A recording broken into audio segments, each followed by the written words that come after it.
Tuan Saiful Bahri Yunus ataupun dikenali sebagai Shadow. Siapakah Shadow sebenarnya? Baik, nama saya Saiful Bahri bin Yunus. Saya dilahirkan pada tahun 83 di Kuala Kerai, Kelantan. Saya anak kedua daripada 6 orang adik-beradik. Saya juga anak seorang polis dan saya dibesarkan di merata tempat. Saya sudah berkahwin dan mempunyai 3 orang anak. Saya berkelulusan sarjana muda pentadbiran perniagaan kewangan daripada UiTM. Saya telah memasuki pasukan polis pada 1 Disember 2005. Habis training 9 bulan di Pelapul, saya telah ditempatkan sebagai pegawai penyiasat narkotik di daerah Rompin, Pahang. Sejak tahun 2006 hingga 2009. Kemudian saya ditukarkan sebagai pegawai operasi narkotik IPK Pahang. Cuma tak sempat saya lapor diri, saya dapat order baru tukar sebagai pegawai operasi narkotik di IPD Maran Pahang. Setahun lebih saya di sana. Pada 2010 maaf, saya telah membuat permohonan bertukar ke Lembah Kelang, memandangkan isteri saya bekerja di sana, dan saya berjaya tukar ke IPD Petaling Jaya sebagai pegawai penyiasat jenayah. Kemudian pada tahun 2011 saya telah bertukar sebagai pegawai operasi di bahagian siasatan khas di 9 IPK Selangor sehingga tahun 2015. Sejak 2015 hingga 2017 saya bertugas sebagai pegawai operasi dengan berpangkat ASP di D9 Bukit Aman.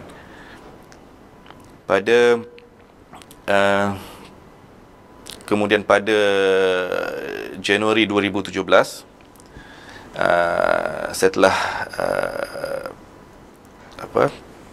ditangkap kerana dipercayai terlibat dengan satu sindiket pengedaran dadah, dan saya ditahan selama 71 hari, iaitu 11 hari saya ditahan di bawah Seksyen 3 Selambi Akta Dadah Berbahaya 1952. Kemudian lagi 60 hari saya ditahan di bawah LLPK Akta Dadah Berbahaya. Kemudian saya dipenjarakan di penjara Simpang Renggam selama 2 tahun. Bagaimanapun, pada bulan keempat saya di dalam penjara, setelah melalui proses representasi di dalam lembaga representasi di dalam penjara, bulan Julai 2017 saya telah mendapat perintah baru, iaitu pergantungan perintah tahanan, dan saya telah diperintahkan untuk menjalankan sekatan di daerah Johor Bahru, di Mukim Tebrau, sehinggalah tamat tempoh tahanan saya pada 2019. Pada bulan Julai 2020 saya telah mendapat surat melalui pos daripada Bukit Aman memberitahu keputusan tata tertib terhadap saya adalah buang kerja pada bulan Julai 2020. Julai 2020, Ya. Okey, pada Julai 2020 tuan telah mendapat surat. Ya. Mendapat surat daripada Bukit Aman. Ya. Mengatakan bahawa tuan dibuang kerja. Baik. Apa sebenarnya yang terjadi pada Januari 2017? Permulaan tahun baru saya adalah saya bercuti selama 2 minggu untuk saya menduduki peperiksaan akhir di UiTM. Saya telah melanjutkan pengajian saya secara jarak jauh, dan pada masa itu saya terpaksa minta cuti sebab ada final exam. sampai cuti saya sampai 14, daripada 1 Januari sampai 14 Januari. Dalam tempoh tersebut tu pun pegawai atasan saya kerap hubungi saya untuk saya kembali bertugas segera, kerana banyak operasi yang tertangguh untuk saya jalankan. Walaupun bukan operasi-operasi yang maksud saya bukan operasi yang saya handle, tapi bos minta saya untuk mengetuai operasi itu, untuk selesaikan operasi tersebut. Tapi saya tetap menolak dengan cara baik, memandangkan saya memang terpaksa fokus kepada peperiksaan lahir saya sebab dah banyak kali tertangguh. Kemudian pada 15 Januari, saya hari Ahad, saya keluar untuk berjumpa dengan sumber saya sebab 16 Januari itu hari Isnin, supaya ada benda yang saya boleh present kepada pegawai atasan saya berkenaan dengan operasi-operasi yang bakal saya jalankan. Jadi setiap gerakan saya tetap maklumkan kepada pegawai atasan saya. Dan 16 hari bulan tu saya hadir lapor diri di pejabat, roll call seperti biasa setiap pagi. 16 hari bulan. 16 hari bulan Isnin. Mana 15 hari bulan tu saya jumpa. Saya tak balik rumah. Saya terus ke pejabat. Saya tidur di pejabat dan 16 hari bulan tu saya terus ada kat pejabat. Seperti biasa saya maklumkan, saya taklimatkan kepada dia apa perkembangan sumber maklumat-maklumat yang dia bagi pada saya. Walaupun sebelum tu pun saya dah maklum secara WhatsApp. Secara berdepan pun saya maklum dan dia arahkan saya untuk jalankanlah tindakan-tindakan sewajarnya. So pada hari Senin tu saya bawa keluar saya punya tim, dan juga saya punya tim-tim yang lain untuk membuat pemeriksaan di rumah-rumah hasil daripada maklumat sumber ni lah. Pada sebelah petang, lebih kurang pukul 6 sebelum maghrib macam tu, saya dapat WhatsApp daripada pegawai atasan saya, WhatsApp dalam grup, memerintahkan kami untuk balik ke pejabat, kerana pada malam tersebut akan ada operasi. Itu maklumat pertama yang dapat. Maklumat pertama. Pulang segera ke pulang pejabat segera kerana ada operasi. Yang maksudnya operasi itu kami yang akan buat. Memang ada planning dengan saya punya rakan setugas pun. Memang ada operasi yang akan kami buat. So kami kena standby. So kami selesai semua buat report, saya balik ke pejabat, sampai kat pejabat lebih kurang waktu maghrib dan standby lah lepas Isyak. Lepas tu sampai pukul 10, tunggu je lah. Tunggu di bilik mesyuarat? Saya tunggu di pejabat saya. Yang anggota juga ada tunggu di pejabat masing-masing lah. Sebab arahan kata mesyuarat pada taklimat operasi akan diadakan pada pukul 12.30 malam. So pada masa yang ditetapkan 17 hari bulan tu kami berada di bilik taklimat. Pada masa itu semua pegawai dan anggota ada yang dalam operasi. Pegawai atasan saya panggil supaya dipanggil Shadow, Nato dan juga Nesta, anak buah saya, masuk ke pejabat aku sekarang. So pejabat dia lebih kurang 200 meter lah daripada bilik taklimat tu, 100 meter macam tu lah. So jalan ke pejabat dia. Tengah berjalan tu pun dia dah bagi tahu, apa yang korang buat belakang aku tak tahu. Korang jawab sendiri. Adakah ini satu kelaziman? Maksudnya, bila nak ada taklimat, tiba-tiba pegawai atasan minta tuan jumpa personal dia di bilik. Adakah itu satu kelaziman atau tak pernah berlaku sebelum ini? Setakat saya bekerja dengan pegawai atasan saya, tak pernah berlaku. Selalunya dihabiskan semua di bilik mesyuarat. Dia jumpa, dia akan habiskan kat situ. Ketika itu dah mula rasa something yang saya cuma rasa curiga je. Tak ada rasa macam takut ke apa, cuma curiga apa benda yang saya pandang anggota pandang saya. So 3 orang. Nesta, Nato dan juga saya. Nesta, Nato dan Shadow. Nesta, Nato dan Shadow dibawa masuk ke bilik oleh pejabat pegawai. So sampai di pejabat tu, saya nampak ada 3 orang lain. 3 atau 4 orang. Tidak preman? Berpakaian preman. Dan pegawai saya kenalkan, ini pegawai narkotik Bukit Aman. Datang nak jumpa korang. Okey, so saya pun okey, duduk salaman dengan dia orang. Masing-masing perkenalkan diri, A, B, C, D. So saya pun dengan anggota saya perkenalkan diri. Saya perkenalkan diri nama sebenar, bukan nama call sign. Okey, apa nama call sign korang? Pegawai ni beritahu. Okay, nama saya Shadow, dan masing-masing kenalkan dirilah. Okey, dia kata tujuan kedatangan kami ni adalah untuk menangkap kamu bertiga. Apa yang kamu buat dalam operasi sama juga macam kami. Kamu dapat maklumat, kami juga dapat maklumat. Okey. Daripada apa yang maklumat yang kami dapat menjurus ke arah penglibatan kamu. Saya dah tergamam.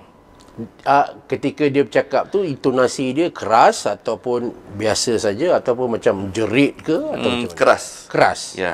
Okey. So saya agak tergamam lah. Okay. Saya tanyalah, sangkut dengan kes mana? Apa penglibatan saya, kan? Kalau narkotik ni of course ada penglibatan dengan kes dadah. Okay. So dalam pengetahuan saya, memang sepanjang saya berada di Bukit Aman tu, di 9 Bukit Aman, daripada 2015 sampai 2017 tu, memang tak ada pun kami melakukan apa-apa pemeriksaan dadah ke operasi melibatkan dadah, memang tak ada. Ini kan pula nak bersekongkol, memang tak ada langsung. So no idea langsung, memang tak ada idea. Dia orang pun tak bagi tahu. Bila saya tanya, dia orang patah balik kat saya. Kau yang kena bagi tahu aku, kau yang buat, aku nak dengar kau yang cerita. So saya tak tahu nak cerita apa, saya tak boleh nak cerita apalah. And then saya dibawa ke pejabat saya digari. Saya terus digari. Dalam meeting, dalam bilik tu, pegawai saya terus tiga-tiga orang tu digari. Okey, digari saya secara berasingan lah. Mereka minta senjata api saya, semua dah serah lah. Saya digari dan dibawa ke pejabat saya, pejabat personal saya, dan dilakukan pemeriksaan. Pemeriksaan ni memang pemeriksaan rutin lah kalau ada tangkapan. So hasil pemeriksaan memang tak menjumpa apa-apa barang salah. Dan mereka nak buat pemeriksaan pula di kereta saya. So turun di parking dalam keadaan bergari, membuat pemeriksaan di kereta saya. Memang tak ada apa-apa yang barang salah. Cuma ada barang-barang operasi saya, bulletproof vest and macam-macam peralatan operasi lah. Itu saja, tak ada jumpa. Dan pegawai tersebut tanya di mana rumah saya. Kata rumah saya berada di Sepang. Kenapa jauh sangat? Kenapa kau dah duit banyak, kenapa kau tak beli rumah kat sini? Apa maksud dia duit banyak? Adakah dia jumpa wang yang tak ada? Saya cuma boleh andaikan dia menganggap saya ni sebagai pengedar dadah yang mempunyai duit banyak. So kenapa duduk di Sepang? Boleh beli kondo di KL, Bintang. Saya tak tahu apa dia punya finding terhadap saya. Saya tak tahu. Memang saya tak ada idea langsung. Dia nak sangkut dengan kes mana pun saya tak ada idea langsung. So tak apa, saya bawa mereka, saya seorang dalam van, yang lagi dua tu Nesta dengan Natu, masing-masing dengan kenderaan masing-masing, bawa pemeriksaan jugalah. So saya dibawa dalam van dengan keadaan bergari sampai di rumah saya. Ketika itu tuan belum berkomunikasi dengan isteri tuan? Belum. Belum lagi. Sampai di rumah saya lebih kurang pukul 3 pagi. Maknanya daripada maghrib tadi tu membawa sampai pukul 3 pagi. 3 pagi. Pegawai narkotik tu pun jumpa saya lebih kurang hampir pukul 1 lah. So membawa ke pukul 3 pagi sampai di rumah saya, menggunakan kunci rumah saya, buka pintu, dan mereka nak lakukan pemeriksaan lah di dalam rumah. So saya minta kebenaran daripada pegawai tersebut. Tak jumpa isteri saya, nak kejut isteri saya sebab takut dia terkejut. Menangkan isteri saya masa tu syarat mengandung 5 bulan. Syarat mengandung 5 bulan? Ya, anak ketiga saya masa tu. Anak ketiga. Dan pemeriksaan dilakukan di rumah. Masa tu anak-anak semua tengah tidur? Anak-anak tidur. Saya kejut isteri saya pun turun. Memang dia agak terkejut. Masa tu tangan tuan bergari? Tangan saya bergari. Dan isteri saya memang terkejut, memang speechless, tak tahu nak cakap apa. Saya cuma berkata kepada isteri saya, abang ditangkap kerana disyaki terlibat dengan aktiviti dadah. Jadi ini pegawai polis daripada Bukit Aman, Jabatan Narkotik, nak datang untuk membuat pemeriksaan seluruh rumah. So dia orang buatlah pemeriksaan di rumah saya, dengan diperhatikan oleh saya lah. Memang tak ada jumpa apa-apa barang salah. Sebelum tu dia memang dah bagi warning, kalau ada apa-apa barang salah, kau tunjuk kat aku. Saya pun tahu dah berpengalaman. Kita pun pegawai. Kita pun pegawai, so kita tahu. Saya pun bagi kerjasama dengan elok je. Kan, kalau dia tak bagi tahu, contohlah kalau saya yang buat pemeriksaan tak bagi tahu, tahu-tahu dah jumpa, memang teruklah kena kan. Masalah lah. So saya declare memang tak ada apa-apa. Kata tuan buatlah pemeriksaan rumah saya. Masa tu ada 3 pegawai. 1 ASP, 2 inspektor dan lebih kurang 7 ke 8 orang anggota. Memang buat pemeriksaan lah saya. Daripada bawah store sampai ke atas bilik. Memang tak ada apa jumpa. Lebih kurang hampir subuh lah. Hampir subuh. Oh, lama. Lama. Rumah saya 3 tu jam, pukul 3 sampai subuh. Lebih kurang 2 jam. Lebih kurang 2 jam. Dan masa tu pun isteri saya tanya. Dah settle buat pemeriksaan, kami duduk kat meja. Isteri saya tanya dengan baiklah pada pegawai tu, tuan, apa salah suami saya dan suami saya nak dibawa ke mana kan? Barulah dia bercakap, suami puan ni disyaki terlibat dengan dadah, sindiket dadah, dan akan dibawa ke Kedah. Barulah saya tahu saya akan dibawa ke Kedah masa tu. Lepas isteri saya tanya, pada pagi tu juga, subuh-subuh tu. So, selesai situ, kami pun keluar dari rumah, pergi ke IPD Sepang dan untuk buat report pemeriksaan lah. Report tangkapan dan pemeriksaan masa tu juga. Dan juga pemeriksaan urin saya. Ada anggota datang kat saya, tuan, kalau urin tuan tak clear, bagi tahu awal-awal. Tak apa, saya kata urin je saya. Saya tahu, saya tak pernah sentuh pun benda ni. Kan? Urin memang clear lah, memang tak ada apa-apa. Dan masa tu juga selesai dah report semua, dah pukul 7 lebih, dah cerah dah. Selesai report tangkapan, urin pun semua dah siap. Saya nak dibawa ke KL untuk dikumpulkan anggota saya yang tertangkap tadi. Untuk dibawa ke Kedah. So sebelum bergerak tu, pegawai operasi tersebut tanya kat saya sekali lagi. Dia tanya, apa penglibatan kau dengan sindiket dadah ni? Saya kata saya tak tahu apa-apa. Kalau tuan kata kat Kedah tu, memang saya ada jumpa sos saya di Kedah pada hujung tahun lepas. Tapi bukan melibatkan sos dadah pun. Kerja dinai ni melibatkan tambah pula dengan saya punya desk.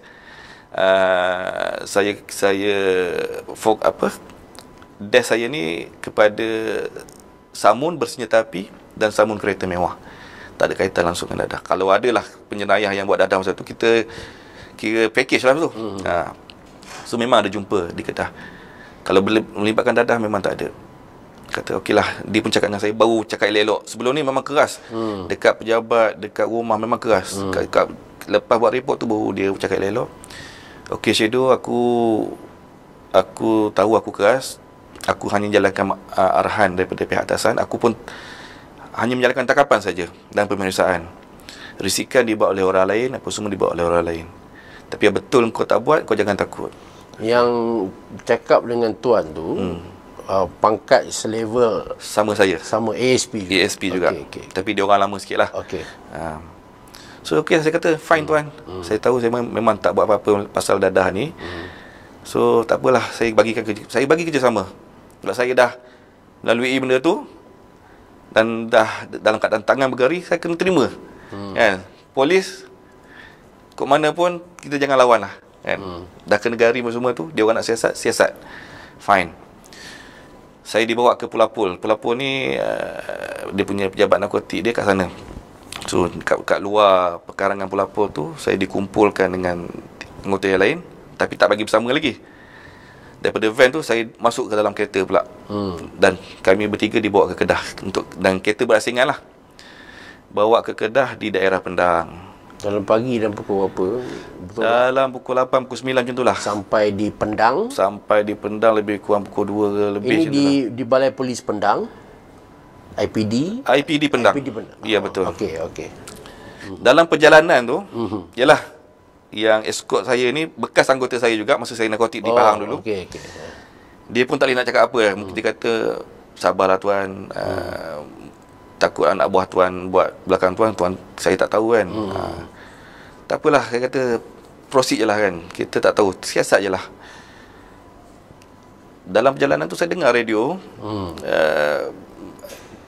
bagi tahu berita sepasukan polis daripada Bukit Aman berjaya menangkap sindiket di Kedah dengan rampasan sebanyak 85 kilo dadah. Oh, masa dalam kereta tu? Dalam kereta tu saya dengar radio. Ya. Oh, radio ada berita? Ada berita.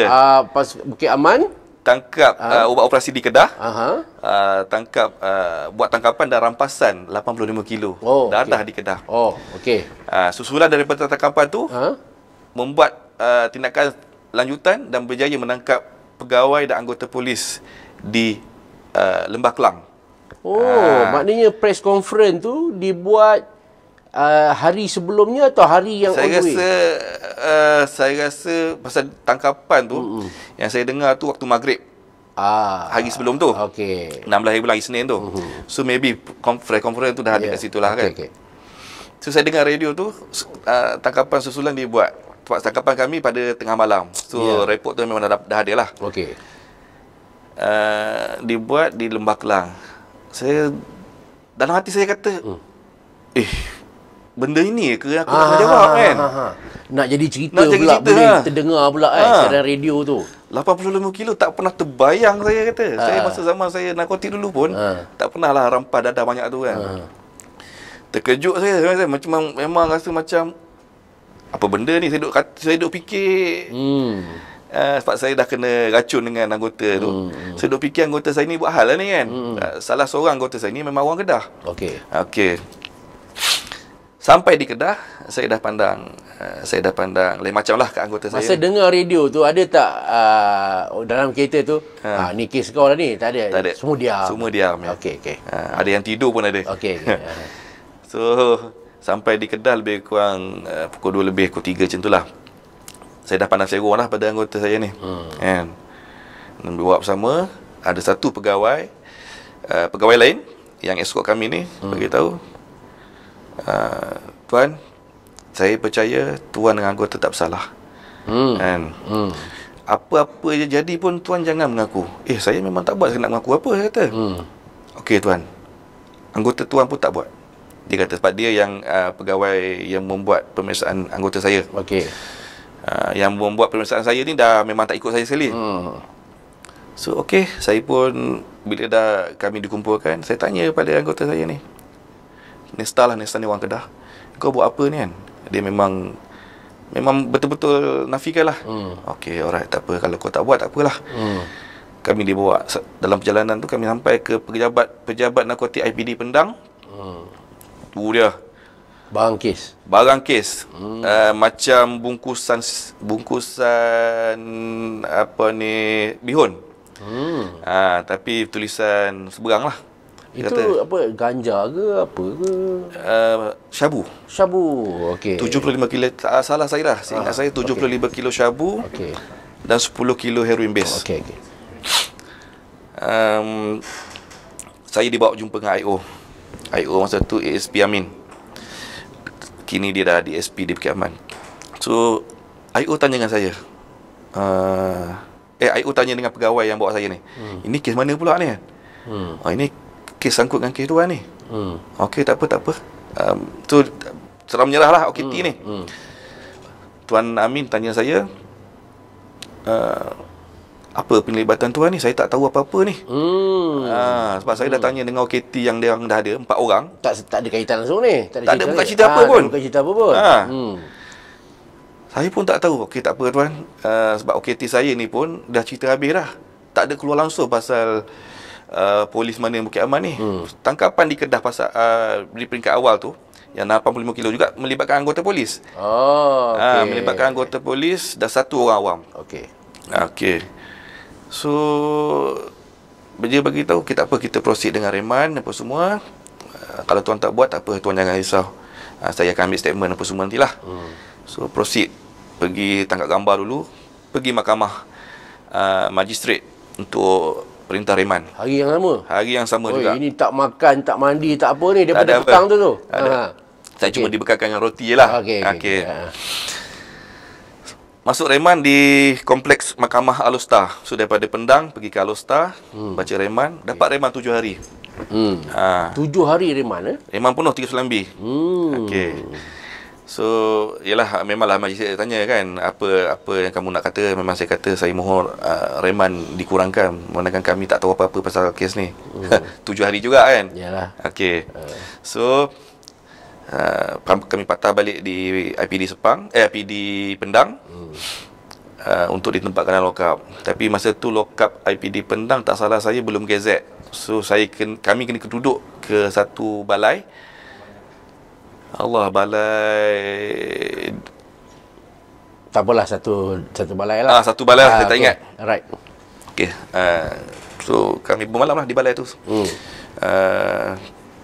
Satu malam. Dan lebih kurang dalam kami diberi makan semua lah. Dalam sel tu kami bertiga dengan satu tahanan lain. Lebih kurang pukul tengah saya nak terlelap, lebih kurang pukul 10 kot. Seorang lagi anggota saya masuk dalam lock up tu. Kita terkejut lah kan. Kata robot, dia dipanggil lah. Kata, kau buat apa kat sini kan? Kata, saya tanya dia. Dia kata, tak tahulah ni, sangkut sekali ni. Allahu Akbar kan, saya mengucap. So dia kata dia tak kena kejar apa semua, dia serah diri pasal orang kata polis tengah cari dia masa tu. Masa kami berkumpul di pejabat saya tu, dia tak ada. Dia tengah berjumpa dengan somebody lah masa tu. So dia kena tangkap sekali. Kami berempat lah semua. Saya, satu pegawai dan 3 anggota. So keesokan harinya saya diberitahu pegawai yang akan membuat soal siasat kepada saya ni adalah satu pegawai polis berpangkat ASP, yang mana daripada kata-kata orang sebelum ni, saya tak pernah kenal dia. Daripada kata-kata orang sebelum ni, dia ni memang famous dengan corruption lah. Okey. Saya cuma dengar, saya tak ada bukti, tak ada apa, cuma dengar je lah. So okey, saya harap kita panggil pegawai A lah. Pegawai A lah. Okey. So saya harap masa tu kalau dia ambil statement saya pun, dia sama-sama berada officer. Dia tak buat khianat lah pada siasatan ni. Biar dia siasat betul-betul lah kan. Sebab dia dalam kes saya ni, pegawai penyiasat untuk 3 bulan ni orang lain. Yang membuat soal siasat adalah orang lain, interrogation officer. Okey. Dan saya jumpa dia, kena jugalah dengan dia. Jumpa dia dan dia buat soal siasat. Memang terus terjah saya lah dengan soalan penglibatan saya dengan sindiket. Saya kata saya memang tak tahu apa-apa. Dia kata, macam mana kamu, saya nak kamu jangan bohong pada saya. Kami dah tahu semua pergerakan you. Okey, tak apa, kalau tuan tahu pergerakan saya tak tahu nak cakap apa. Kalau tuan tahu pergerakan saya, tuan patut tahu apa yang saya buat sebenarnya. Dia dah tak boleh nak pergi mana, tetap tanya tentang pelibatan saya dengan sindiket di Kedah. Okeylah, dia kata, Tuan Saiful, kita tunjukkan you satu transkrip. You baca. Okey, saya bacalah transkrip. Transkrip tu adalah perbualan saya dengan anggota saya. Okey. Tapping telefon lah. Alright. Dia kata, memang kalau siapa-siapa baca pun, memang perbualan tu agak meragukan. Macam umpama kami berbual dengan kod-kod yang tertentu. Macam sembang mafia ni. Antara kami lah kan. Ya. Ada kod tertentu, ada sama-sama. Kod tertentu. Ya. So bukan sembang pasar pun. So ada kod tertentu. Masa tu tengah bekerja. Dia minta seorang anggota saya ni pergi ke Kedah, minta kebenaran untuk berjumpa dengan itu kan. Kalau ada barang, dia akan bawa jumpa saya. And then akan, saya kata kalau ada barang bagi tahu, aku akan pergi tengok, bawa pergi ke datang KL. So perkataan macam barang tu, dia assume dadah. Okay. Walhal benda tu bukan. Dan kami tengah deal membuat risikan penyeludupan senjata api. So in the meantime tu, diorang taping saya. So adalah perbualan tu. Saya tengok memang saya dengan anggota saya tu je lah, tak ada dengan orang lain. Saya kata, saya memang menafikan lah. So, kalau ini bukan dadah, kenapa you punya bos tak ada backup? Dia kata, saya pun tak tahu nak kata apa. Tapi yang betulnya, ini bukan pasal dadah, ini pasal kerja kami, risikan kami. Saya arahkan dia buat risikan di Kedah berkenaan dengan senjata api, penyeludupan senjata api. Hari kedua soal siasat. dah tak ada cerita, dah tak ada pertanyaan langsung pasal apa penglibatan saya dengan sindiket-sindiket ni. Okey. So dia suruh cari cerita apa yang saya buat. Apa kerja saya. So saya katalah, kerja saya jalankan operasi, saya jumpa SOR, dapatkan maklumat, ada kes, kita akan proses kes-kes kita berdasarkan maklumat-maklumat yang kita boleh gather daripada pelbagai sumber, sama ada sumber teknikal ataupun sumber hidup.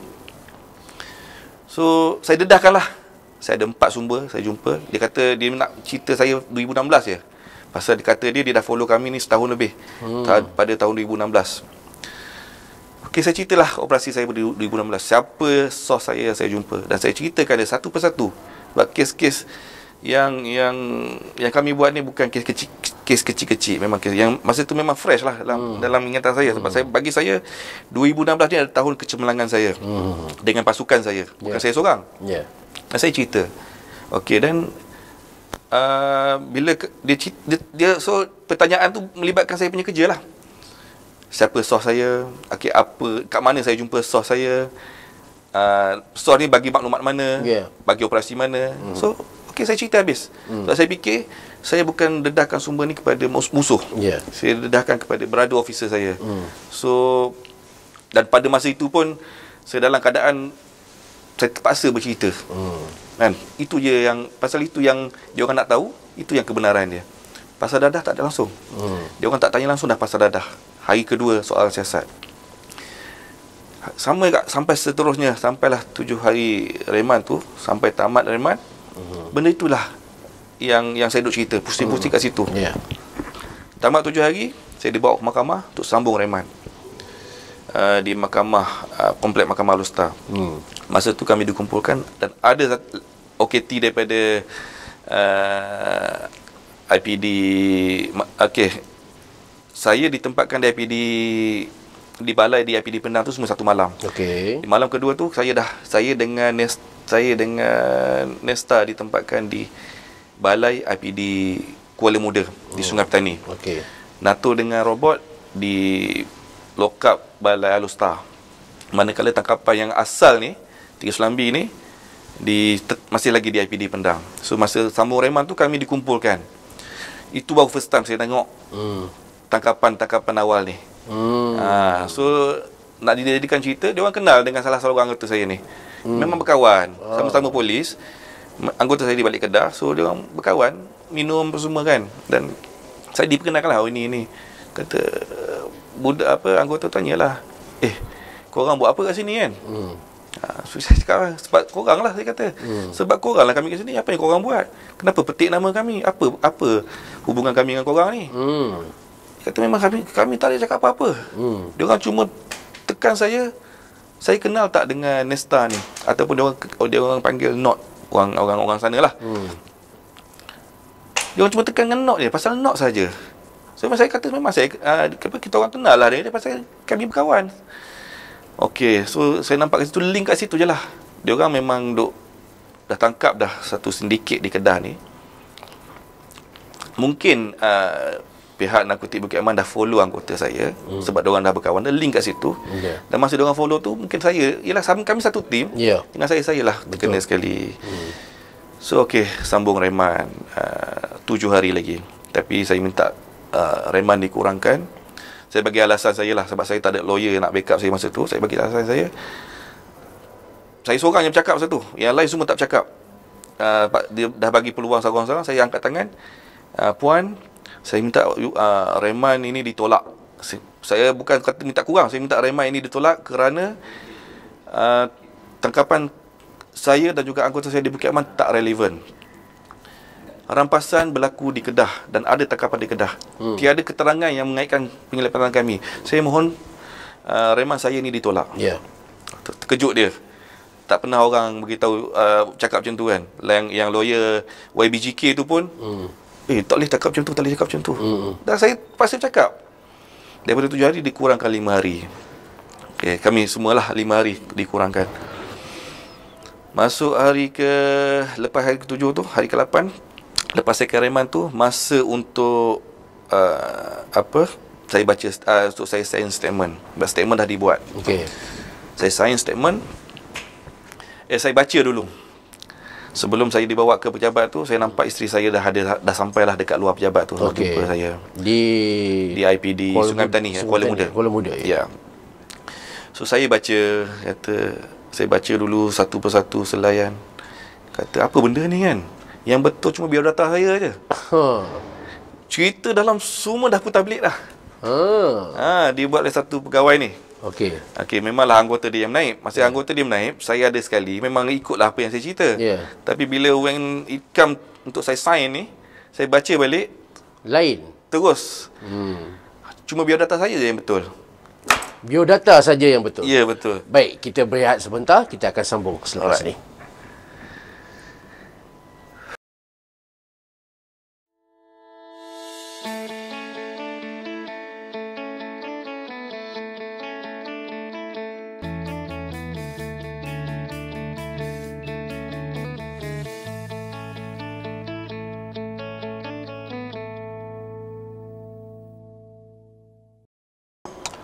Okey tuan, tadi sebelum kita break tadi, tuan bagi tahu segala statement yang tuan berikan apabila diminta untuk tanda tangan statement tu dia dah lari dah. Dah lari. Apa saja yang tuan cerita, tiba-tiba pergi ke version lain. Yes. Sudah tentu akhirnya pengakhirannya tuan dituduh ke mahkamah. Ya, saya tak dituduh di mahkamah. Ya. Actually saya ni ditahan tanpa bicara. Jadi basically dia bukan tuduhan di mahkamah. Okey. Pegawai penyiasat. Setelah saya dihabis reman 3 Selambi tu, tuan sign statement tu? Saya tak sign. Tak sign? Habis reman 3 Selambi tu, saya sign ke, saya tak sign ke, saya mesti akan kena LLPK sebagai tindakan alternatif, tak boleh dituduh. Okey. Di peringkat awal lagi saya dah tahu dah, kes 3 Selambi ni memang tak boleh nak dituduh. Saya dah tahu dah, tapi sebagai tindakan alternatif memang dipraktiskan di Malaysia ni pun, tak boleh tuduh 3 Selambi, kena LLPK.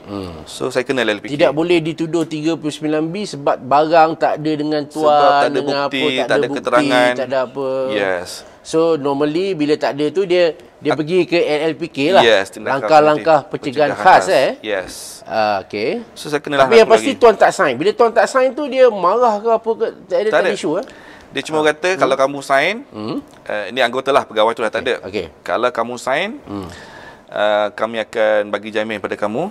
Kalau kamu tak sign, kamu akan kena LLPK. Saya dah tahu dah. Sign ke tak sign ke kena sama juga. Okey. Kena LLPK. And then berapa hari tu? 60 hari. 60 hari di mana? Di Pusat Reman Polis, Polis Reman Center, PRC. Okey. Okey. Kemudian? Then dalam tempoh reman 60 hari itu pun sudah ada pegawai penyiasat lain dah. Dia bukan pegawai penyiasat 3 Selambi. Pegawai penyiasat LLPK. Oh, lain pula. Yang dilantik oleh pihak atasan, iaitu daripada IPK. Okey. So sepanjang tempoh tahanan ni pun ada juga rakaman statement. So saya punya statement konsisten. Dan soalan dia pun tak ada pasal dadah apa pun. Pasal apa kerja saya, apa operasi yang saya buat, siapa sos saya, apa upah yang saya bagi.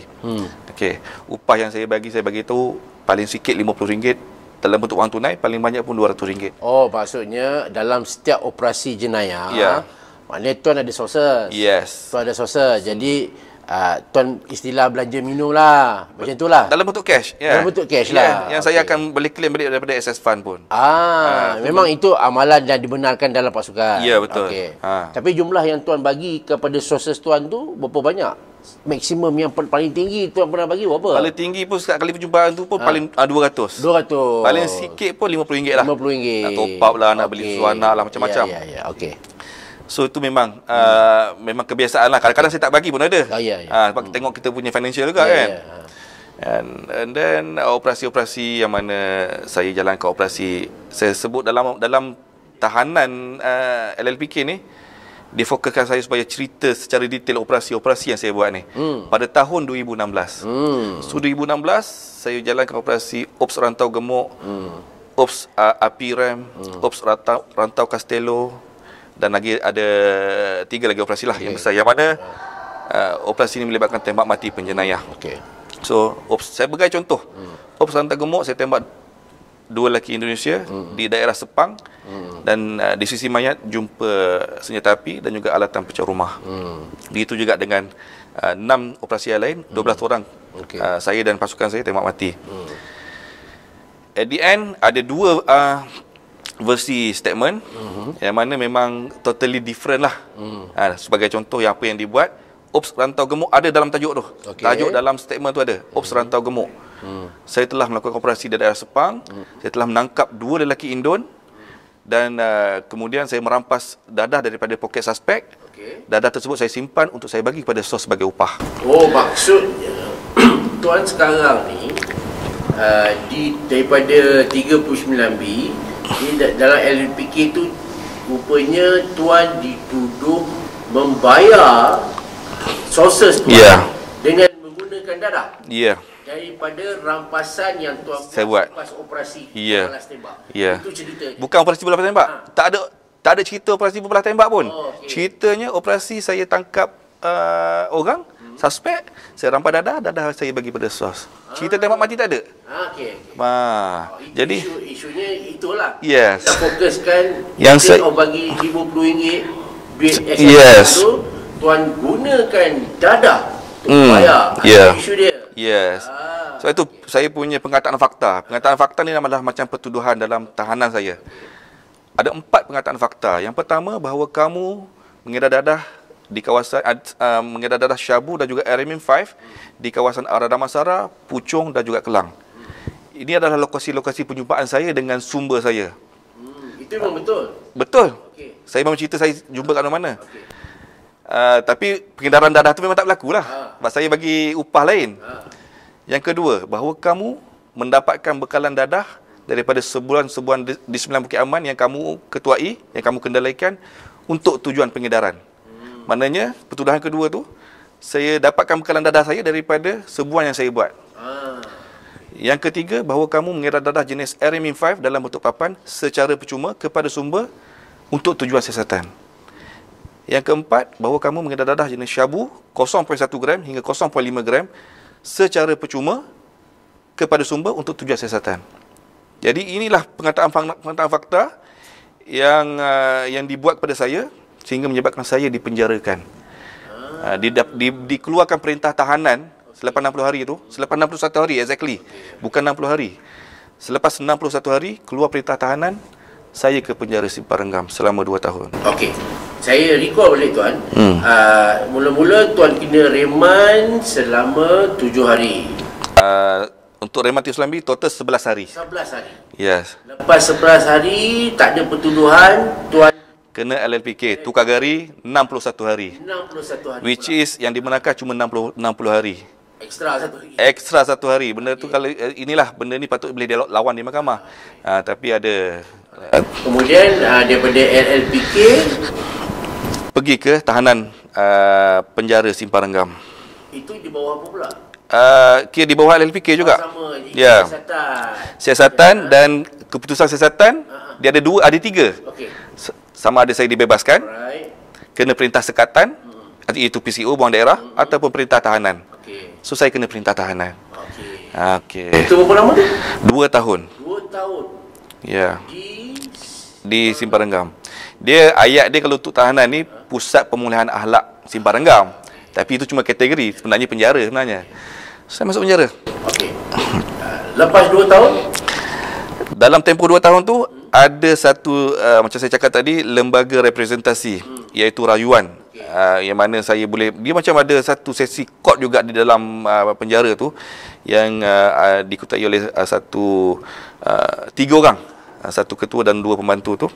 Macam ada sesi bicara yang mana kat situ macam bicara kat mahkamah.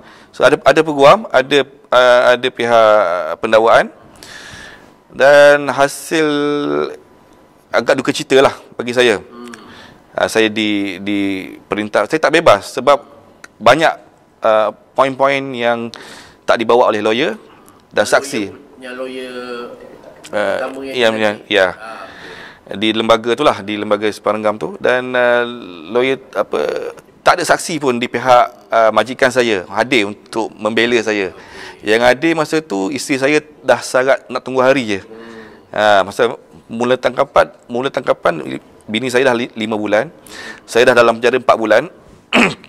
Sudah tinggal tunggu hari je untuk jadi saksi pada saya, dari saksi kebajikan lah. So hasil selepas 43 hari lembaga tu bersidang, saya dapat satu lagi perintah pergantungan perintah tahanan, buang daerah di Mukim Tebrau, Johor Bahru. Kalau ikut ALPK, dia 2 tahun atau macam mana? Ya, betul. 2 tahun. Tapi tuan hanya dapat maknanya kira tetap 2 tahun, cuma dalam tempoh 2 tahun tu 4 bulan pertama saya dalam penjara. Lagi 20 bulan tu saya di luar. Buang daerah ke Mukim Tebrau, Johor Bahru. Mukim Tebrau, Johor Bahru. Ya. Untuk habiskan the remaining. Okey. Dan saya dipekarkan peranti EMD, Electronic Monitoring Device di kaki saya. Ya. Okey, dipendekkan cerita. Habislah semua tu. Fikir tu. Okey. So, apa selepas tu? Okey. Untuk tahanan LPK macam saya ni, dalam tempoh 2 tahun tu, saya perlu memfailkan sematkan kehakiman di mahkamah. Kalau saya di penjara, saya boleh failkan habeas corpus. Kalau PCO ni, buang daerah, sematkan kehakiman di mahkamah tinggi. So, lawyer yang sama, failkan di mahkamah tinggi. Dan selepas masa tu saya belum bebas lagi, masih lagi PCO dalam tempoh 2 tahun tu. Saya perlu menang untuk bebas. So, file di mahkamah tinggi, Jalan Duta. Saya PCO start bulan 7. Bulan 3 next year, 2018, jalan naik bicara di Mahkamah Jalan Duta, Mahkamah Tinggi. Hakim adalah Hakim Datuk Yang Arif Datuk Haji Kamaluddin, tak salah saya. Okey, lawyer yang sama ni, saya lantik dia. Tapi yang datang adalah associate dia. Dia ada duduk sebelah. Yang bangun, associate dia bangun. Pada saya lah, lawyer ni dah merosakkan kes saya. Dia bangun, mohon satu tarikh baru daripada Yang Arif Hakim, memandangkan office dia baru berpindah dan tak sempat membuat persiapan kepada anak guamnya. Situ saya dah dekat belakang masa tu. Tanpa discuss lebih awal. Tanpa discuss dengan saya. Dia kata dia nak lawan dah masa tu. Kita seronok lah kan. Kita tahu kita dah bagi poin-poin ni. Tahu-tahu bangun minta tarikh tangguh, tak buat persiapan. So Tuan Syarif bayangkan, dalam keadaan tidak bersedia kan, kena lawan juga. Hakim memang tolak lah, hakim kena lawan lah. Kena lawan juga dalam keadaan macam tu. Saya kata kat belakang saya semua memang habis lah, saya kata. That's it lah kata. Dan poin-poin yang dibagi tu pula memang bukan killer punya poin. Sebab LLPK dia memang tahanan selepas bicara. So dah kena tahan dulu baru bicara. Bicara pula bukan kepada fakta-fakta macam dalam lembaga. Dia lebih kepada prosedur. Prosedur yang dibuat oleh pihak polis, pihak siasatan. Kat situ je. Dan poin-poin pula tak killer. So saya kata, dan keputusan kalah. Yes, kalah. Saya bawa ke mahkamah rayuan, pakai lawyer yang lain juga. Lawyer ni bagi saya bagus. Lawyer lain bekas polis. Dia lawan di mahkamah rayuan, kalah juga. Tapi bagi saya kalah berlawan ni lain. Kan? Ya, betul. Kalah dia pun, poin dia pun strong. Hakim, panel 3 hakim tu pun bersetuju dengan poin yang dibawa tu. Cuma dia kata, kalau dia bersetuju, maknanya you punya anak guam kena balik ke mahkamah tinggi, kena balik ke penjara. Balik penjara, dan barulah dia boleh orang kata macam exercise lah benda poin tu semua. Sebab poin-poin tu tak dibawa di mahkamah tinggi. Alasan dia disebabkan poin tu tak dibawa di mahkamah tinggi, so dia terpaksa menolak rayuan saya. Saya terpaksa, daripada saya nak balik ke Simpang Renggang, nak lawan balik, 1 hari pun saya tak masuk penjara ni. So kalah. Saya tak lawan di High Court, and then saya tak lawan di Federal Court sebab ada masalah kewangan, tak ada lawyer yang sanggup ambil, dan pada saya kes saya dah rosak di peringkat High Court tu, dan banyak poin-poin yang tak boleh nak repair pun. Sejumpa satu lawyer ni pun memang dia kata memang tak ada chance langsung dah. Sampailah satu ketika saya terimalah pada bulan 7 tak salah saya 2020 surat daripada Bukit Aman memberitahu keputusan tata tertib bahawa saya dibuang kerja. Alasannya adalah kerana saya dikenakan pergantungan perintah tahanan. Alasan dia. Yang mana surat itu berkuat kuasa, surat tu pada bulan Januari, berkuat kuasa pada 30 Januari 2020. Maknanya selepas 6 bulan baru sampai kat tangan saya. Tak tahu apa, tak ada apa-apa, tiba-tiba dah ada surat buang kerja. Walhal saya ada buat laporan polis terhadap pegawai yang membuat soal siasat saya di peringkat awal, di peringkat LLPK, pegawai penyiasat 4 report. Maknanya 2 terhadap pegawai soal siasat dan 2 terhadap pegawai penyiasat, yang mana dia orang telah manipulate saya punya statement sehingga saya dikenakan perintah tahanan dan dibuang kerja. Tuan, ada satu fakta menarik tadi kita berbicara mengenai seorang pegawai polis narkotik yang kita panggil sebagai pegawai A, yang tuan kata tadi dia telah manipulate statement-statement tuan dan sebagainya.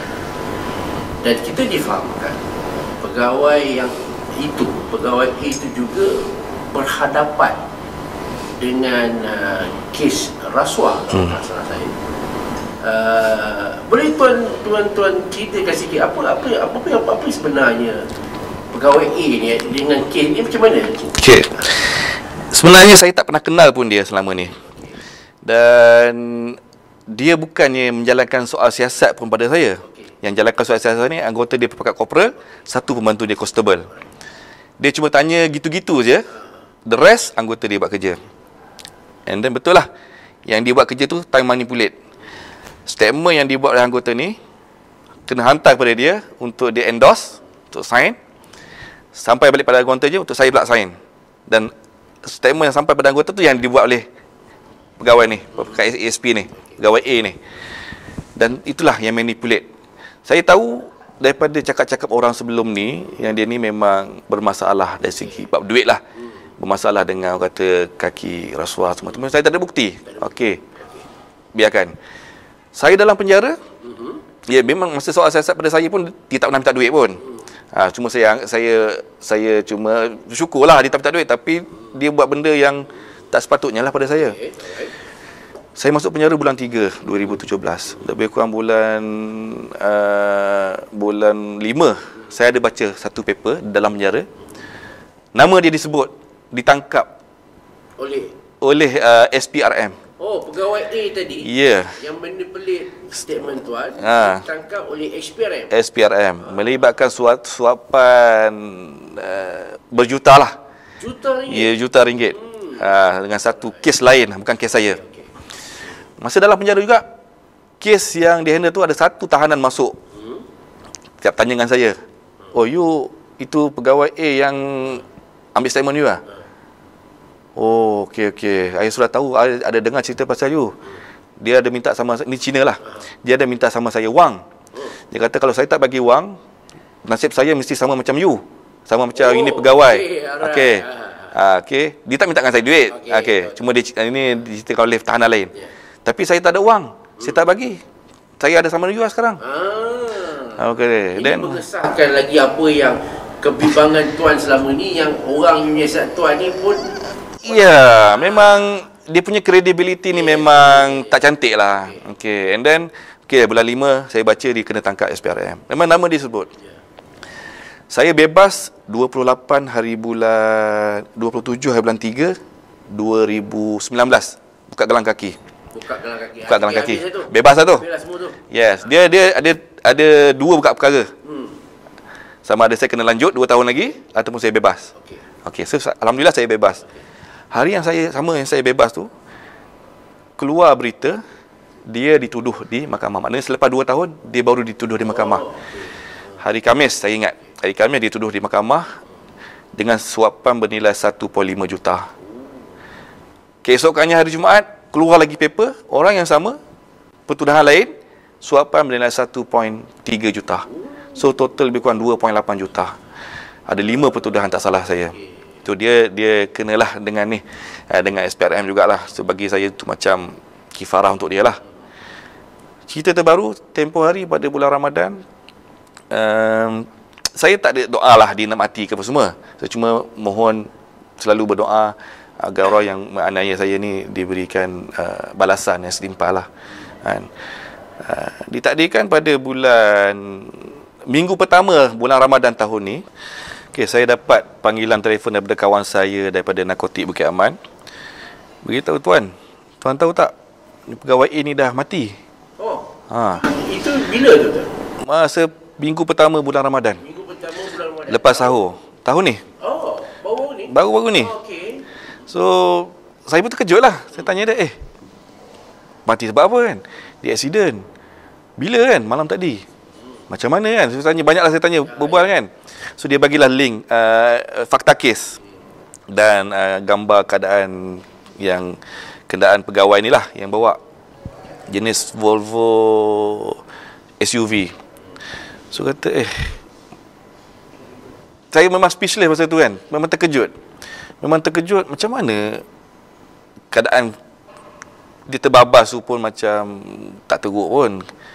And then suddenly dia mati. Benda tu memang menjadi tanya-tanya, tapi saya tak ambil peduli lah kan. Itu dia punya perakhiran lah kan. Saya cuma doa yang baik-baik je. Dan untuk makluman, kes tetap saya perjuangkan. Walaupun saya kalah di Mahkamah Tinggi peringkat awal, Mahkamah Rayuan, lawyer yang saya jumpa mengatakan yang saya dah tak ada peluang, tak ada harapan ni, hubungi saya untuk saya sign affidavit mengatakan yang masih ada peluang untuk dia filekan. So dia filekan permohonan kebenaran di Mahkamah Tinggi, dan sehingga sekarang masih berjalan lah. Sejak daripada 2019 saya jumpa dia tu, dan benda tu masih ongoing. InsyaAllah bulan 1 ni akan ada tarikh perbicaraan untuk saya lah di Mahkamah Rayuan. Okey, Mahkamah Rayuan. Ya. Baik, tuan.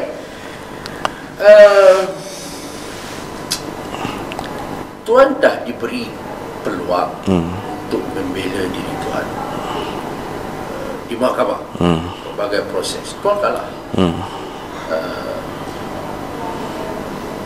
Soalan saya, kenapa tuan buat semua ni sedangkan tuan boleh memilih jalan mudah?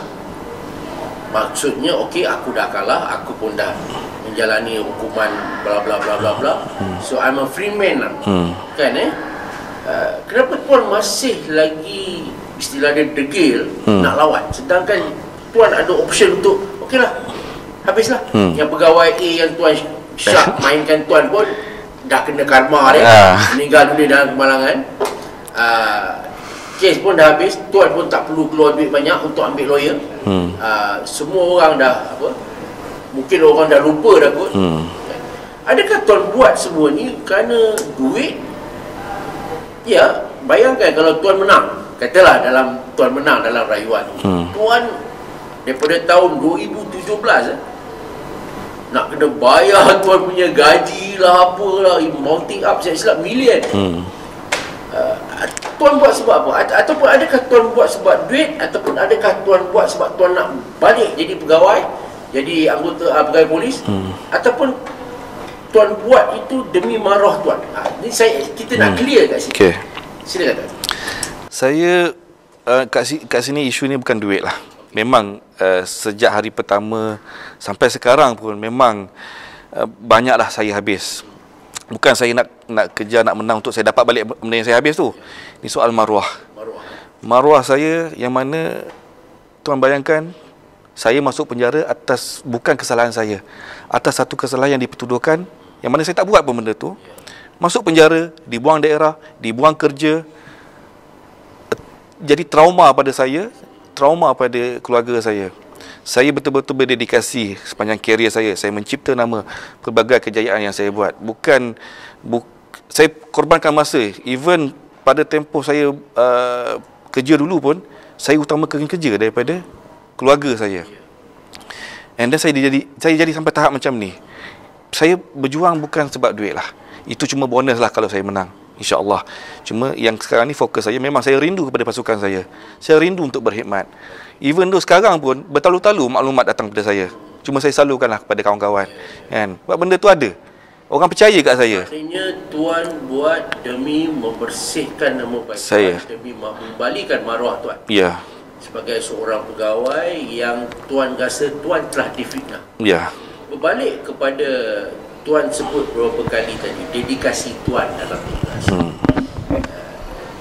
Saya difahamkan Tuan pernah keluar mencerita nama lah istilah dia dalam media-media masa apabila Tuan cedera parah dalam salah satu operasi berbalas tembak. Dalam satu operasi jenayah sehingga keluar dalam akhbar dan sebagainya. Dan saya masih ingat ketika itu saya salah seorang wartawan jenayah. Dan saya sangat terkejut kerana orang yang saya pernah buat liputan terbaring di hospital akibat terjatuh masa operasi itu patah riuk semua. Rupanya orang yang sama dituduh kerana membekalkan dana. Okey, saya beri peluang pada Tuan untuk share sedikit ataupun untuk share apakah kejayaan yang Tuan dan pasukan Tuan capai sepanjang bertugas sebagai pegawai siasatan jenayah bahagian siasatan khas D9. Unitnya orang gurun ni. Orang kata unit malaikat maut ni. Silakan. Okey. Saya sepanjang pelibatan saya lah dalam dunia kepolisian ni, saya memang bercita-cita tinggi untuk menjawab pegawai tinggi lah. Kalau boleh sampai IGP lah. Kalau boleh. Jadi kat mana saya kena ukur benda tu? Melalui kecemerlangan. So daripada mula saya telah didik diri saya untuk cemerlang dalam kerjaya saya. Saya kena tepis benda-benda yang bukan-bukan ni. So saya fokus pada kerja saya. Saya fokus pada contohlah pada 2012, masa tu isteri saya baru saja melahirkan anak kedua saya. Saya hantar ke kampung di Ipoh untuk dia berpantang. Saya tak sempat, saya cuma bermalam, tak sempat bermalam pun. Tidur 2-3 jam. Saya hantar dia dalam tengah malam 2-3 jam. Subuh tu saya balik ke pejabat saya di 9 Selangor. Terus saya jalan operasi. Pukul 8 saya sampai kerja, jalan operasi. Memang masa tu kami tengah develop satu kes ni. Dan masa tu memang kena buat operasi lah. Saya ketuai operasi tu. Saya dah maklum pada saya punya PT, maklumkan pegawai yang lain untuk bantu saya. Kami turun operasi daripada pagi tu sampailah ketika kami nak buat tangkapan. Setiap operasi yang saya buat ni memang fokus kami nak buat tangkapan, bukan nak tembak mati pun. Tembak mati tu hanya kerana kami option terakhir. Bukan suka-suka polis ada pistol nak tembak orang, tak. So kami buat tangkapan di kawasan Kampung Melayu Subang. Suspek utama panjat ke bumbung. Masa tu semua anggota saya tengok kiri kanan semua dah 3 silinder. Maksudnya dah veteran lah. So saya masa tu muda dengan 2-3 orang lagi, saya panjat bumbung. Saya panjat bumbung dan berlakulah kecederaan. Di mana saya jatuh daripada tingkat 2 atas umum ke belakang rumah.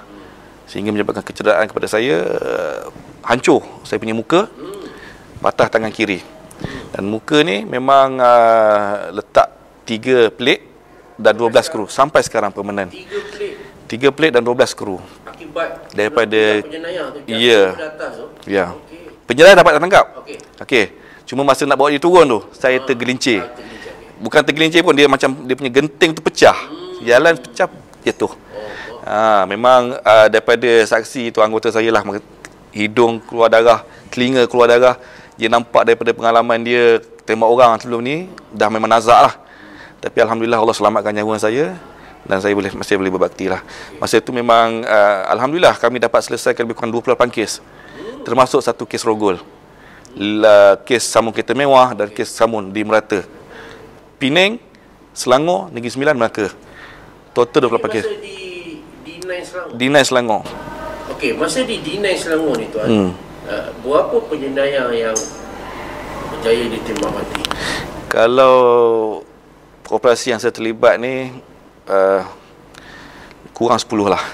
Kurang 10 lah. Di Bukit Aman untuk bawah tangan saya saja 2016 tu 12 orang. 12 orang? Ya, daripada bulan 5 sampai bulan 12 tu 12 orang. Di tahun yang lain tu 2-3 orang. So total lebih kurang 14 orang lah. Tuan berjaya dengan pasukan Tuan berjaya menembak mati 14 orang penjenayah. Ya. Rampasan pistol apa semua tak cerita lagi ni. Tak cerita lagi tu. Rampasan tangkapan hidup yang kes besar-besar pun tak cerita lagi tu. Penghargaan berapa banyak tuan dapat? Saya itu hari lah, saya sajalah pergi cek balik, lebih kurang ada dalam 60 lah. 60 keping. Surat penghargaan, anugerah, ya, anugerah perkhidmatan cemerlang, daripada KPN, pengarah, ketua Perdana Negeri, daripada saya awal lah, total. Masa narkotik dulu pun banyak tangkapan-tangkapan dadah saya buat. So dari situ pun dah banyak saya dalam media, keluar media, kejayaan-kejayaan ni kan. Sebab memang itu saya punya passion saya. Memang saya punya cita-cita saya tinggi. Cita-cita awal saya nak jadi polis je. Tak kira lah pangkat apa. Masa tu ayah saya pun masih lagi polis. Kalau kau nak jadi polis, kau kena jadi pegawai. So saya pun belajar. Saya belajar, saya jadi pegawai. And then bila jadi polis ni, cita-cita saya memang nak jadi pegawai tinggi lah. Mendapat lebih 60 surat penghargaan, menembak mati berbelas-belas penjenayah, merampas senjata dan sebagainya. Apabila tuan daripada katalah 120,000 anggota dan pegawai polis PDRM, tuan terpilih untuk berhadapan dengan perkara ini. Ada orang berkata, punyalah ramai pegawai dan anggota polis, kenapa tuan? Maknanya betul tu. Kan So stigma-stigma ni kan, kalau saya beri peluang pada tuan untuk menjelaskan apa tuan nak cakap? Gini tuan. Takkanlah punya ramai-ramai tu, kenapa dia? Silakan. Saya ni boleh dikatakan mungkin berada di tempat salah pada masa yang salah. Berada di tempat yang salah pada masa yang salah. Mungkin ialah orang nak follow orang lain dan kena pada saya. That's why saya banyak menghabiskan duit saya kumpul, saya compile semua kejayaan-kejayaan saya yang melibatkan statement yang dimanipulate ni, saya compilekan dengan bukti-bukti, dengan report polis, report yang saya buat terhadap pegawai itu pun sekali. Saya bagi kepada pegawai-pegawai tinggi, termasuk KPN. Dah 2 KPN, 3 KPN saya bagi. Niat saya bukan apa? Bukan nak panggil saya masuk kerja terus je. Tak. Sebab saya pun dalam proses mahkamah. Buka balik siasatan.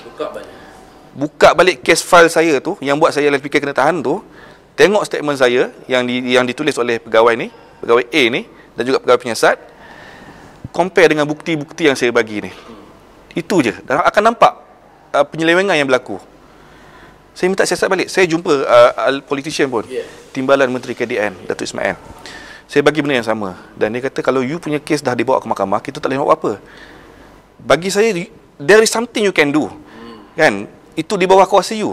Kan? Buka balik. You arahkan KPN, you arahkan. Itu dah. Buka balik. Kalau tetaplah KPN, PDRM nak tutup benda tu, penyelewang yang berlaku, saya tak boleh nak kata apa. Tuan, saya serah pada Allah. Buat benda-benda ni tuan, sedikit sebanyak ada persepsi negatif terhadap PDRM ni. Tidakkah tuan takut dilihat orang yang orang kata pun mencalit ataupun memberi persepsi yang tak baik pada PDRM?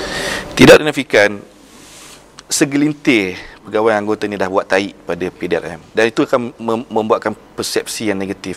Tindakan saya ni adalah untuk beri peluang pada PDRM membuat perkara yang betul. Nampak macam mencalit kata maruah, mencalit arang, mencalit maruah PDRM. Tapi why not buat perkara yang betul? Itu je. Bukan kita tak suruh buat perkara, bukan nak sembunyikan benda yang salah supaya benda tu akan terkubur macam tu. Lambat laun yang salah ni akan terbuka. Saya cuma minta buka balik siasatan, buat benda yang betul. InsyaAllah kebenaran yang akan terbongkar.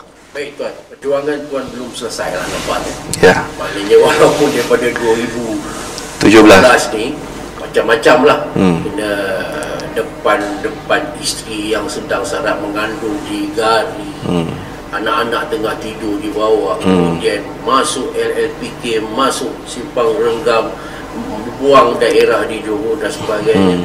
Tapi nampaknya tuan masih konsisten dalam perjuangan tuan. InsyaAllah. Mungkin saya pergi ke soalan terakhir lah. Mungkin orang nak tahu jugalah, hari ini banyak duit ni kan, nak ambil lawyer lah, bagai lah, dah kalah lawan. Tuan buat apa sekarang? Okey, Alhamdulillah. Saya ramai yang kata saya move on lah, tak payah nak lawan satu generasi yang besar. Saya kata tak apa, saya memang move on. Anak-anak bini kat rumah kena makan. Saya ada tanggungjawab saya. Saya buat pelbagai kerja. Daripada awal dulu saya buat Kowe. Saya jadi agent Kowe, and then saya saya buka company saya, dan saya masuk beberapa tender kerajaan. Walaupun tak berjaya, ada saya buat freelance juga dengan company kawan saya, buat freelance, ada tender-tender yang berjaya. Saya masuk company member saya, dan paling terkini saya menjadi pembantu khas kepada satu pemilik hotel lah di Lembah Kelang ni. Alhamdulillah. Bukan duit letak dalam tin Milo ke apa? Tak ada. Saya difitnah mengatakan saya beli rumah cash di Sepang. Difitnah kata beli rumah cash? Ya. Sedangkan loan kerajaan kot. Loan kerajaan. Sampai nak kena lelong itu hari sebab saya tak mampu nak bayar ansuran. Alhamdulillah bini saya boleh buat refinance balik. Kalau loan kerajaan ni maknanya saya layak lah. Bukannya pergi buat loan bank ke apa. Itulah rumah saya sampai sekarang saya duduk. Even saya nak kumpul duit daripada benda-benda yang saya buat tu, saya terpaksa jual kereta saya. Jual lah aset mana yang saya ada untuk tampung duit lawyer. Pinjaman tu dah memang rata kiri kanan depan belakang lah. Tak larat dah. Orang rumah saya lah. Wife saya lah yang banyak menjadi tulang belakang pada saya. Keluarga saya, mak bapak saya yang menjadi tulang belakang pada saya. Support saya sampai pada hari ini. Kalau tidak memang saya depressed, kemurungan tu dah memang. Siapa-siapa yang berlaku macam ni memang saya rasa akan melalui masalah-masalah mental ni. Bukan Okey, last but not least tuan. Tuan mula dikenali lah. Dengan perjuangan tuan. Ada setengah orang rasa dia orang tak nak benda ni sebab apa, malu. Orang dah kenal. Orang kata aku kena buang lah, orang kata aku. Yalah, masyarakat pula lebih suka menghukum cepat menghukum kan. Dia buat tu kan. So bagaimana tuan berhadapan dengan itu? Saya tak nafikan. Jangan kata netizen ya, even kawan-kawan saya pun kata macam tu juga. Ada sebahagian lah yang support lah. Ada sebahagian ni pun baik daripada PRM ke sekolah pun ada kata, oh ni buat ni macam tu kan. Kalau tidak macam mana boleh survive macam ni. Masalahnya dia orang tak berada di tempat saya. Sebab tu sebelum ni saya berjuang secara senyap-senyap. Maknanya secara ikut prosedur, hantar surat pada KPM, berjuang, buat rayuan apa semua. Benda tu tak jalan. So saya pasti expose. Saya hanya, dia macam nak sampaikan kebenaran. Dia macam dakwah jugalah. Saya tetap nak sampaikan kebenaran. Apa yang berlaku? Kan? Daripada situ banyak yang sebelum ni yang berpandangan negatif pada saya, pada keluarga saya, isteri saya, yang orang anggap suami dia pengedar dadah. Dah ada persepsi yang positif dah. Alhamdulillah itu. Baik tuan-tuan dan puan-puan, terima kasih Tuan Saiful Bahari Yunus ataupun Tuan Shadow. Semoga tuan berjaya mencapai apa yang tuan mahukan, iaitu untuk mengembalikan maruah tuan melalui proses, bukan orang kata mengendah macam tu je. Ya, insya-Allah. Melalui proses satu persatu tuan kalah. Tuan terus sampai bergolok bergadai untuk memastikan maruah yang tercalak ini dapat dikembalikan semula. Dan pada masa yang sama seperti yang tuan beritahu, ini bukanlah percubaan untuk menabur pasir pada ataupun menconteng arang pada PDRM, tetapi tuan mengatakan tadi ini adalah penting untuk membuktikan, untuk bagi membolehkan PDRM menambah baiklah istilah dia. Ya. Terima kasih tuan. Ya, terima kasih sama-sama.